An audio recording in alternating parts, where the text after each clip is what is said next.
नमस्कार फ्रेंड्स, स्वागत आहे तुमचं मनुके रसोईमध्ये। कशा आहेत तुम्ही सर्व? आशा करते सर्व स्वस्त आणि मस्त असणार। तर आजची आपली जी रेसिपी आहे ही एकदम चटपटी आणि खूप मजेदार रेसिपी आहे। तर बनवून राहा मनुके रसोईमध्ये। तर मी इथे काळे चणे घेतलेले आहे। काळे चणे जे आपण साधे भाजीसाठी वगैरे वापरतो, तर ते मी 2 ते 3 तास भिजत टाकले आहे दुपारी आणि कुकरला 2 शिट्या काढून घेतलेल्या आहेत। तर बघू शकता कुकरला इथे 2 शिट्या काढून घेतलेल्या आहेत मी। त्यानंतर थंड होऊन एका बाउलमध्ये ट्रान्सफर करून घेतलेले आहे। तर बघू शकता हाताने दाबले तर असे सॉफ्ट झाले पाहिजे, इतके दबले पाहिजे। तर या पद्धतीने आपल्याला चणे शिजवून घ्यायचे आहे।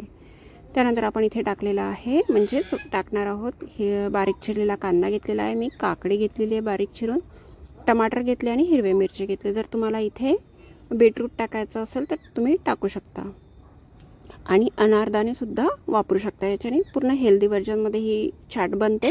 तर संध्याकाळच्या वेळी जेव्हा छोटी मोठी भूक लागलेली असते सर्वांना, तर तेव्हा ही एकदम परफेक्ट रेसिपी आहे। तर बनवू शकता त्यावेळी चहा टाइमला। तर मी इथे थोडं अर्धा चम्मच तिखट टाकलेला आहे। तिखट जपून वापरा, जर तुम्ही तिखट खात नसेल जास्त तर मिरची ऑलरेडी आपण टाकलेली आहे। आम्हाला चटपटी पाहिजे होती म्हणून मी तिखट टाकलेलं आहे। त्याचसोबत मी इथे चवीनुसार मीठ टाकलेलं आहे। मीठ ऑलरेडी आपण कुकरमध्ये शिजवताना टाकलेलं होतं। त्यानंतर मी इथे चाट मसाला टाकलेला आहे आणि आता लिंबू पिळते, अर्धा लिंबू पिळून घेतलेला आहे। तुम्ही जेवढी क्वांटिटी घेतली त्यानुसार लिंबू वापरू शकता। तर बघू शकता याला छान मिक्स करायचं आहे। एकदम छान बनते ही भेळ आणि चटपटी बनते। तर छोट्या मोठ्या भूकसाठी तर आपण कधीही वापरू शकतो।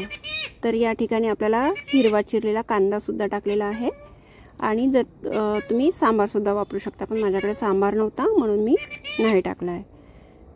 तर जर तुम्ही कांदा खात नसेल तर कांदा स्किप करू शकता। तर बघू शकता इतकी छान ही भेळ बनलेली आहे। मुलांना तर खूपच आवडली होती आणि मला पण आवडते खूप। तर मी अशा पातळच्या म्हणजे असे जे पत्तल राहते ना आपले जे, त्या द्रोणमध्ये मी काढून घेतलेले आहे आणि वरून आपण थोडे शेव जे असते बारीक शेव ते स्प्रिंकल करूया। तर एकदम छान आणि टेस्टी असते।